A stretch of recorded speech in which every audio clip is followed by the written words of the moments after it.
excited to introduce our next speaker for this round in the afternoon, who has arrived and is prepared to do her talk from here, but she'll also be moving around the room a little bit. But the speaker is Mai Neng Bang, who is a doctoral candidate in the Educational Policy Studies program at UW-Madison with a broad research interest in the educational experiences of minoritized students. And more specifically, she explores how students and young people organize and respond to inequities and advocate for transformative changes. Mai Neng is currently a research mentor for the HMoob American participatory action research team, working alongside 2 researchers at the Center for Research on College Workforce Transitions and undergraduate student activists from the HMoob American Studies Committee. In her free time, Mai enjoys crafting, going on adventures, food adventures, sorry. Let me say that one more time. She enjoys crafting, going on food ventures, and gardening. Welcome, Mai Neng Lee, and thank you for my invitation.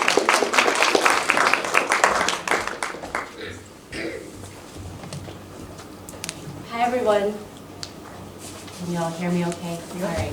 So I'm actually going to today present a little bit about my work with the participatory action research team that Mary had mentioned in my introduction. The Bandao research team, well, that's Bandao for short, but the full name is our HMoob American College Bandao. So I'm actually going to start off with a video that the students put together before the research team started.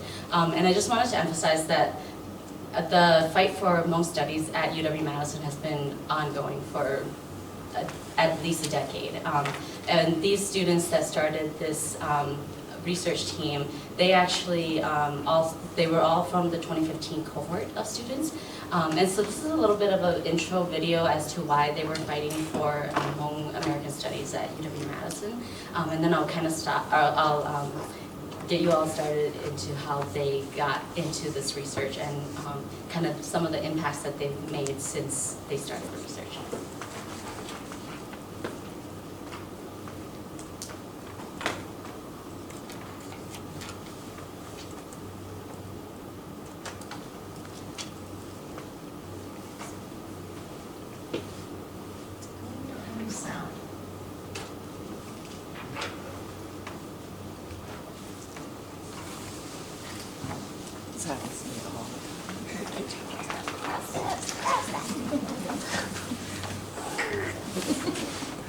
Like someone else come up here. And they're all like all over this.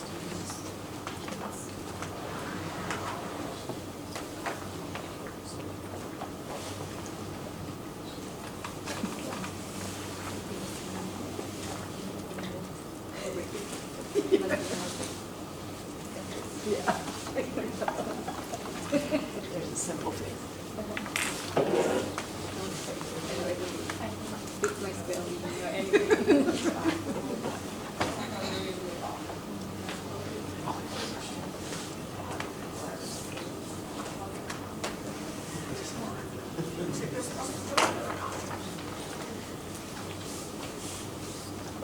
We may need to do it at the end of your presentation. Okay, that's fine. Yep, that's totally fine. Sorry. No, that's totally okay. Yeah, so I can actually just go into. I actually, click that. There, we may have it. Oh. I just missed one at the bottom. Aha, there we go. Thank you.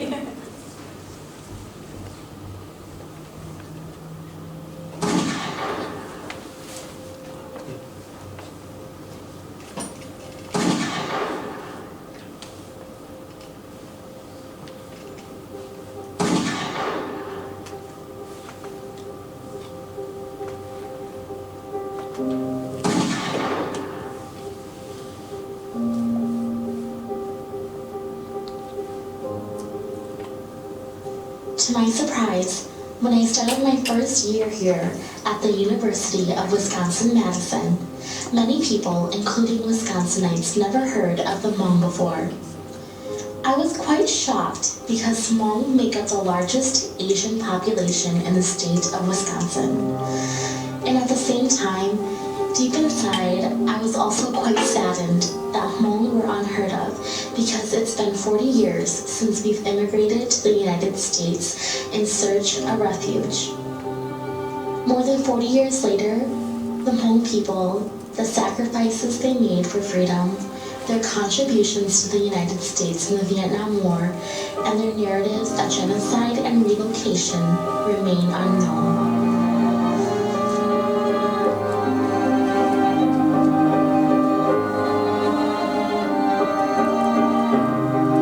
In my first semester of freshman year, I enrolled into Dr. Yasha Hyung's class, HMoob American Social Movements. This class particularly piqued my interest because it was relevant to my personal experience, yet at the same time it was inspiring because it gave me the fundamental tools to be a leader, to start a movement, and to fight for what I believe in. And that's how this all started. Since education is one of my greatest passions, I felt like that was a good solution to the social problem. I wanted to start a HMoob American certificate, or what most people know as a minor.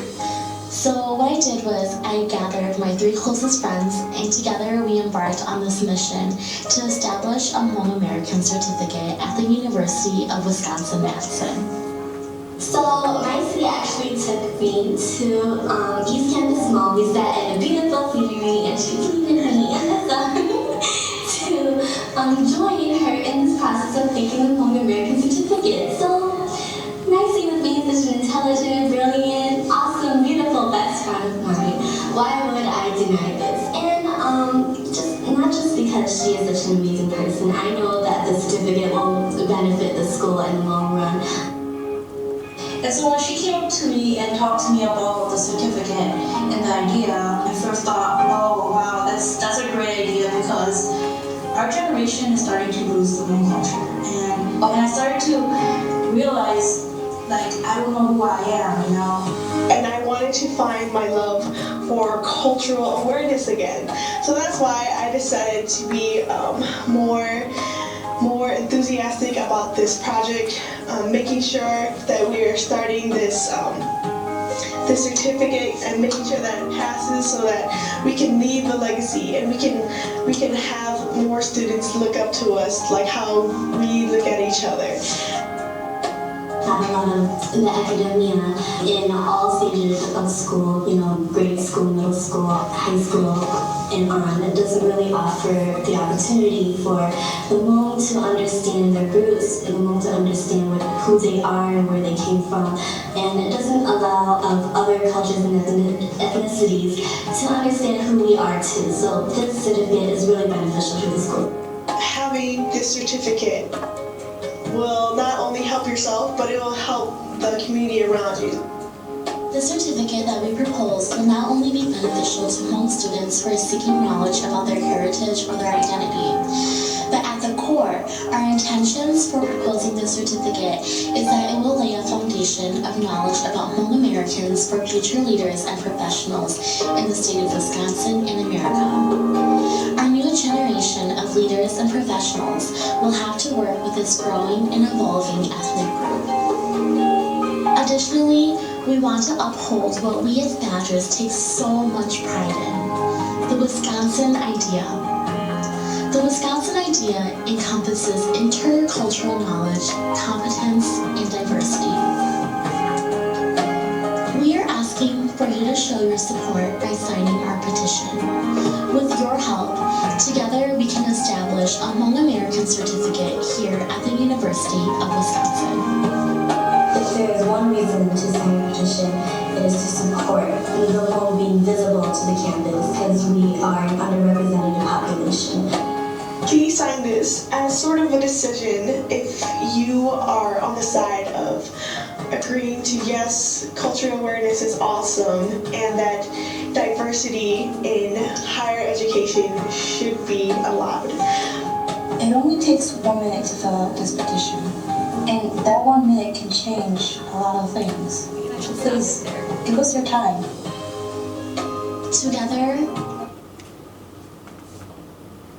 So this video was actually made before the research team had started, like I had mentioned, and it was part of this petition that they were trying to put together to get a HMoob American Studies certificate at UW-Madison. This was back in 2016. The students also at that time had drafted this incredible proposal. It was like 10 plus pages of what they would like to see as part of this certificate program. And they, unfortunately, after meeting with multiple administrators and being passed around from different departments and units for 3 years, nothing really happened. And so then in 2018, the spring of 2018, they met with some researchers from, at that time, the Center for Research on College Workforce Transitions, which is actually housed under the Wisconsin Educational Research Unit at UW-Madison. Excuse me.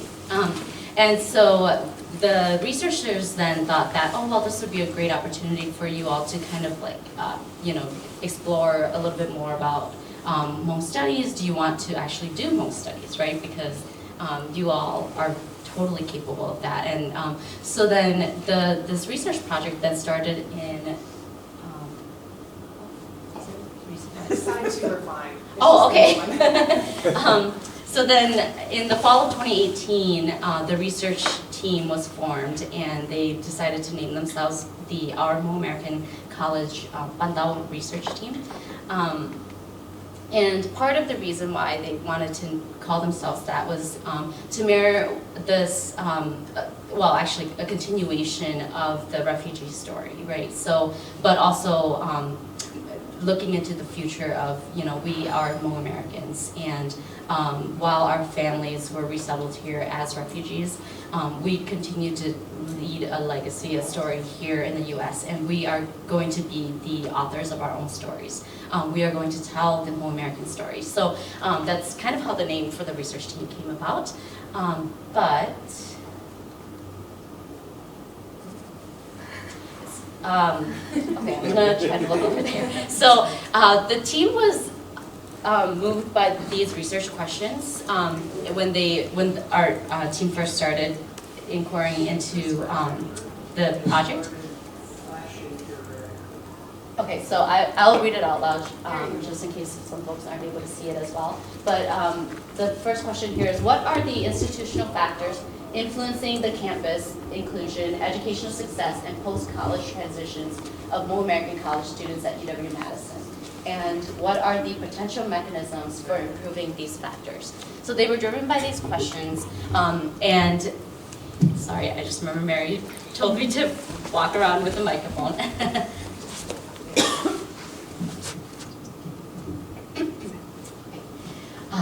So that year, students were able to interview current students on their experiences, and then the following year, we actually extended the research even more, and we interviewed current, past, and also students who, well, not only our alums, but students who were pushed out of the university, so students who left for a multitude of reasons. And then now this year, what the students are doing, and I'm not going to go too much into our research because there's a lot more that I want to cover in this presentation, but I will be giving resources to Mary that you all can access that will highlight a lot more about our research and findings. But this year, what the students are doing is they're actually interviewing advisors at UW-Madison, because one of the findings that we found from the first 2 years was that advising had such an important impact on students' educational experiences at UW, in that sometimes it actually made or break whether or not the students continued in their education at UW-Madison or pursued what they intended to come to UW-Madison to pursue. So, so that's just a little bit about our research, but I want to talk a little bit about what this team is, right? It's a participatory action research team. And I think with HMoob Studies, it's as much about what you teach as it is about how you teach it and who teaches it, right? And so one of the most important things about participatory action research is that it involves, it intimately involves the participants or members of the community, which in this case are students, most students at UW-Madison. And not just that it seeks advice from students, but in that it actually involves the students as researchers themselves. So we invested in the students, we trained the students, we spent time training students how to be researchers. So doing essentially what I was exposed to when I came to grad school, right? And these students were all, at that time, juniors and seniors in college. And so one of the, sorry, I'm having a really hard time seeing, so I'm gonna move just a little bit this way. But one of the important things about participatory action research is that it's research with people and not on people. So oftentimes you'll hear people talk about participants in their research study, or like subjects, I guess is an older term that isn't really used anymore, but they're not regarded as subjects, right? They are the researchers. I think in particular, PAR in higher ed research, it's really important to inform policy and practices at the higher ed level, but unfortunately there's not a lot of PAR that happens at the higher ed level. A lot of the PAR with young people happen more at the K-12 level, which is still very important, but I think one of the things that we found when we were doing our research was that there was not a lot for us to model based off of at the college level. And so a lot of doing was taking from scholars and teams, participatory action research teams that were working with a lot younger students from middle school and high school.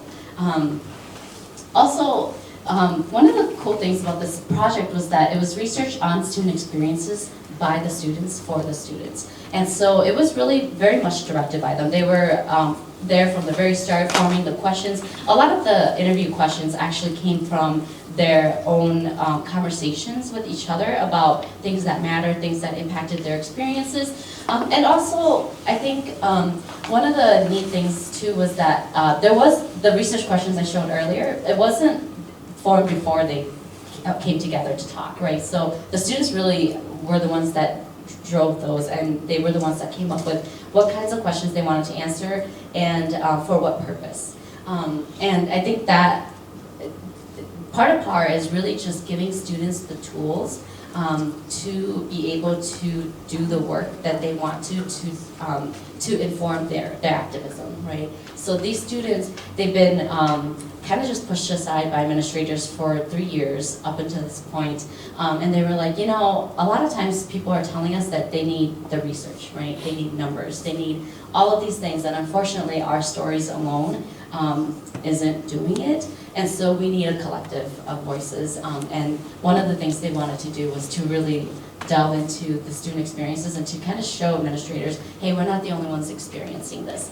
And so in addition to doing all of this, right, and actually while doing all of this, students really develop these skills that are really critical for, post-college too, right? So they're learning how to write, they're learning presentation skills. They're actually, a lot of them were published before they went to grad school. A lot of them ended up going to grad school because of participating in this research team. So it's been really, really exciting to see the growth from students. And so for me, PAR isn't just a research methodology, right? It's definitely a pedagogical tool that can empower students to really become inquirers of their own lived narratives. And it's really giving them the tools and the language for them to examine and think about their lives in a critical way.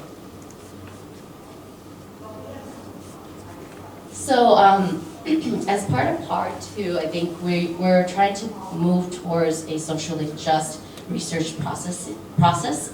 And that's, and I think part of that is the relationship that minoritized communities have had with research in general. And I know I'm not talking to a research audience, so I'm not going to go too much into it, but just historically, it's been an exploitative kind of relationship where, researchers will come into minoritized communities, take the information they need, and then go and present it or publish it or something, but sometimes it never comes back to the community. It doesn't actually benefit the community, and sometimes it actually ends up hurting the community.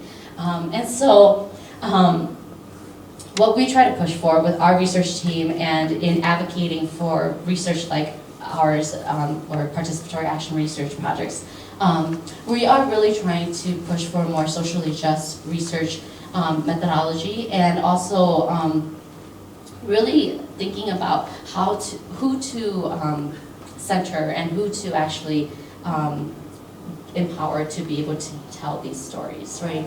And so the questions that we consider when we think about how we move forward in this way is, what does it mean to produce knowledge? Who gets to produce knowledge? And with that, like, who is known and who gets to know? And for what purpose is knowledge produced? And so our research team is actually driven by these questions as we think about the type of research that we're doing, who we are engaging with, and how we use our research after we have collected the data. So, oh, okay, sorry, this looks a little different from what I had on my slide, but I think it might be the font. But I'm going to actually share this quote from a student in their reflection on the PAR process. I'm going to read it just because I feel like it is so important. It's students' own view on the research project themselves. We, as most students, are in every part of the research process. In particular, we pay real close attention to the methods, because that is integral for the integrity of our participants' voices. We carefully create questions that matter and will honor our community stories. Our own voices as HMoob researchers are also important to note in field notes, because research is personal to us. We can decide how the results will support the participants and not enact recommendations that will re-traumatize and re-harm HMoob people. We can disrupt deficit narratives and use research to actually honor our community members' voices. When we can do so, our lived experiences of our pain is not used as a tool to shame us, but rather to confront colonized narratives and recommendations. So that quote to me just really speaks to how the power of PAR, right? How students feel empowered to tell these narratives, but also tell these narratives in a way that feels, in even a sense, right, healing to them, right? Like, there's something that students talk about in our conversations all the time is like, this research project has been so healing for me. The research project is super emotional. I remember during the times when students were interviewing other students, we would come back to reconvene and reflect on their experiences, and they would actually come crying, saying, this was a really emotional interview for me. I really resonated with some of what the participants were saying, and just really powerful things like that, where I think when they actually feel validated too, right? Because they weren't the only ones feeling the way that they were about their experiences of neglect on campus, but also of feeling like they're the only ones doing this, or that they're struggling but nobody sees it. And also the experiences of racism that they experience on campus. Even though a lot of their participants don't call it racism, they'll share experiences of racism and microaggressions, where our students who have now had the language to think about and talk about racism are able to analyze that and say, hey, that's racism, and hey, I experienced something similar, and I want my participants to know that it's real, right? It's not just them, and it's not just me. We are experiencing this as a collective, and so even though it is harmful, right, what they experience, the research project and those doing the research project actually are able to benefit from it in a little bit of a sense, right? In that they're able to see that this isn't just something that they're experiencing in isolation. So one of the things I want to address too is the ways that we spell home, because this actually came out from one of the conversations that students had at the very beginning of this research project in 2018. They decided to spell it this way because there were some members of our team that were that speak Hmong, and then some members of our team that speak Hmong. and those are the two main dialects in the various Hmong communities. And so they were thinking about, okay, how do we want ourselves to be represented? How do we want, because with this research project, we have the power to change the narrative. We have the power to, create the identity. We want to be able to create what it is that we want people to know about us. And so that starts with how we represent ourselves. And so this is a very symbolic kind of act on their part. So they decided that they would spell it as HM, capital H, capital M, sorry, because that includes Hmong with the aspirated H when you say Hmong, right? And then also the capital M, which is Hmong Ling, because when you say Hmong Ling, you don't have an aspirated H. And then they spell it as OOB, which is the written Romanized popular alphabet spelling of Hmong, because that's what represents to them the most the most representative form of how they hear themselves, right? So Hmong instead of Hmong, right? So that's kind of how the name came to be. And again, this comes from these conversations that these research students were having, and that's why they started to use this term. And I think it's really cool to see, like, just over the last 3-4 years that a lot of people are actually picking up on it and using it too. And I think it's just, it's always great to be able to tell that story of like, hey, it came from these students who, felt empowered to say, hey, this is how we want to be represented. Okay. So I'm going to talk a little bit about some of the impacts that these students have had. And a lot of these students have since graduated, but every year we have new students on the team, but we also have at least 1 or 2 members from the previous year. And so they teach each other, and also with all the new members every year, we spend a whole semester doing, again, research orientation stuff. So like helping them learn what research is, how to do research, the various forms of research, all of those things, right? So not as fun for the new people that first semester, but then they really get to jump into it and analyze the data that has been collected, and also collect new data as well. So one of the big things that came out of this research team was that the HMoob American Studies emphasis was then created under the Asian American Studies certificate at UW-Madison. The students had been pushing for an actual certificate itself, but I think after having conversations, after presenting their research, they were able to meet with the Asian American Studies program and were able to form this emphasis currently under the Asian American Studies certificate, with hopes that in the future it'll develop into something more as we build the capacity for it, and as we hopefully are able to bring more faculty that can teach Hmong studies to campus. And then they've also met with legislators to push for the Hmong curriculum at the K-12 level as well. So they're not only advocating for college students or for themselves at UW-Madison specifically, they're also advocating for students at the K-12 level across the state. So they met with various legislators to push for different things. This year, the team has not done as much of that kind of advocacy, but the first 2 years, that was a really big thing in trying to work with the legislators.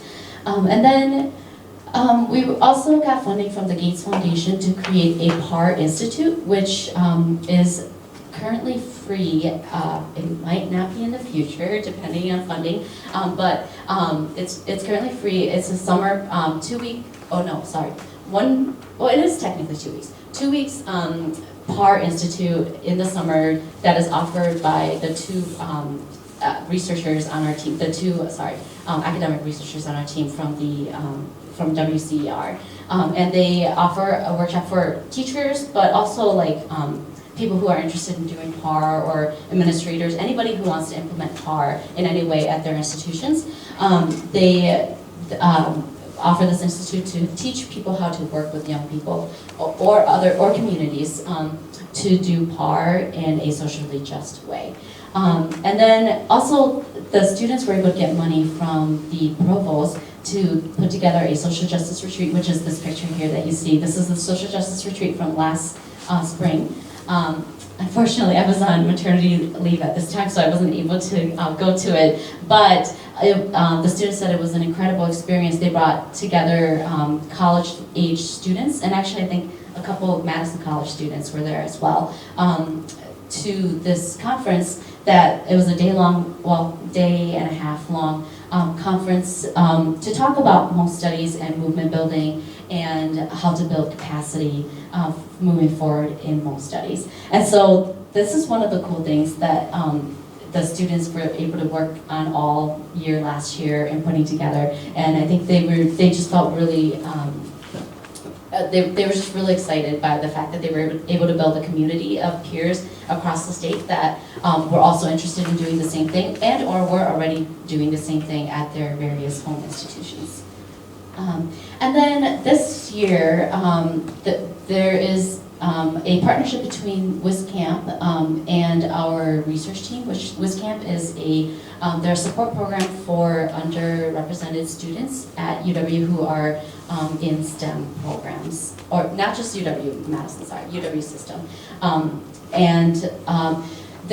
It's a really interesting partnership because currently WisCamp under like one of their grants, because it's a federal grant, HMoob American students are not considered underrepresented under this grant, so they technically cannot serve most students under this grant because most students are considered Asian American students, and Asian American students are not considered underrepresented in STEM at the national level. And so they do have some money from outside of the federal grant that is able to fund the most students in their program, because most students, I mean, and really if you look at disaggregated data, it shows that Southeast Asian students in particular actually aren't having the same kind of experiences as Asian American students as a whole. And so this partnership we began this year has been to really kind of understand the experiences of the HMoob students in the WisCamp program. You know, part of it is to advocate for more funding for these students and how we can support more HMoob students like them who are interested in doing STEM at the collegiate level. And then also we got for this year a 4-year, oh my goodness, I don't even remember what the amount is, like multi-million dollar grant from the NSF to fund our research study, which is going to be a partnership between UW-Madison, UW-Oshkosh, and UW-Eau Claire to investigate and examine the HMoob American students' experiences in STEM programs across the state. And so we're really excited about this because as part of our first couple years of research, we found that a lot of the students that actually stopped out or were pushed out of the university were from the STEM programs, and we want to look into why this is. And from our advising, so far from the data that we collected from the advisors and also from students about advising, we have learned that a lot of it comes from, again, advising, but not because of the advisors, right? Because of the ways that the neoliberal institution has just kind of imagined STEM and who STEM is for. So I'm not going to go too much into depth in that because, again, this is just preliminary. We're just starting on this project. We're in the process of submitting our interview protocol to the IRB for review. But these students are doing incredible things. They're doing HMoob studies, right? And I think it's every day that they come to our meetings, they're like, wow, like it's so powerful to feel that like we are HMoob studies, right? Like before we just wanted to have HMoob American Studies here at UW-Madison because we wanted to learn about ourselves. Because you know, they didn't have access to that before when they were in their K-12 schools. And so it's really cool for them to see themselves as actually contributing to HMoob studies and to be able to say that they were part of creating this critical HMoob American Studies that they imagine, right? Because I think for them, HMoob American Studies is not just so that others can learn about us, but it is very much about learning about yourselves. And I think one of the terms that they use is internalized racism, right? A lot of them realize that through the K-12 system, they came here or came to the UW once they learned about racism and had the language to talk about it. They realized, wow, I have a lot of internalized racism, a lot of internalized feelings of just hating myself, hating my people, not wanting to be Hmong because I wasn't taught to love myself through the K-12 system, right? I was taught to disregard the Hmong parts of me. And so it's been really, really powerful just seeing the growth in the students from year to year. And also, so this is what I will be sharing on the resource folder. But we have all these publications that I hope will be useful for your students and you as if you're interested in doing research on HMoob American Studies. So a lot of our research is, again, just research briefs on the research study itself and our findings. But we also have, excuse me, for example, the middle one here, which is Weaving the Bundle for Future Hmong Students. This is a publication that students created for future Hmong students at UW with tips and tricks and all sorts of words of advice and words of empowerment for future Hmong students. And also, not even just future Hmong students at UW, but students who want to go to college from the past participants, right? So not just from our research students, but also from participants in our study. At the end of all of our interviews, we ask the participants what if they would like to give advice to other students, what they would say, right? And so they compiled this booklet of just advice that is really incredible and powerful. Again, all of these will be available on the resource folder that I'll give to Mary. And we also have a couple published articles. We have one that is actually in publication right now and will be coming out, I think, in 2023. But all of these have been really incredible. And also, another thing too is there is a, I think it's, oh yes, right here. The one in the middle here, this is it's kind of just a compilation of all of this data that the UW system had been collecting, disaggregated data on Hmong students since 2000, I want to say 2006, but has never shared. And so when our research team dug into it, we found that this existed. And so this is the very first time that this data was published. And so if you're interested in kind of learning more about Hmong students, number-wise at the UW level, that this is a really good publication to look into, and again, it will be available to you as well. So yeah, so we were just really like, wow, like this system has been collecting this data, but never used it. We have no idea why it was collected if they weren't going to use it, but we're glad that they collected it because it's very useful for us in our advocacy, but also I think it's really powerful for others to see that once you disaggregate the data, the numbers look very different from if you see just kind of a collective like Asian American number. Okay, so that is just a little bit about our research team and our methods, and I really hope that it's something that you all are interested in, in your teaching of Hmong studies to implement, to really, even if it's not like this large scale project, right? Like it really started as, how do we empower students to see themselves as anchors of their own lives, and how do we then give them the tools they need to be able to do this work, to be able to benefit them, right? Because they can do what they want with that knowledge. And oftentimes, if people are from the community, they're going to want to do something for their community in a way that's going to serve their community. So, yeah. Thank you all so much, and please let me know if you have any questions. I don't know how much time we have left for questions. We have time for questions. Okay, perfect. But if you do have any questions, now would be the time to ask.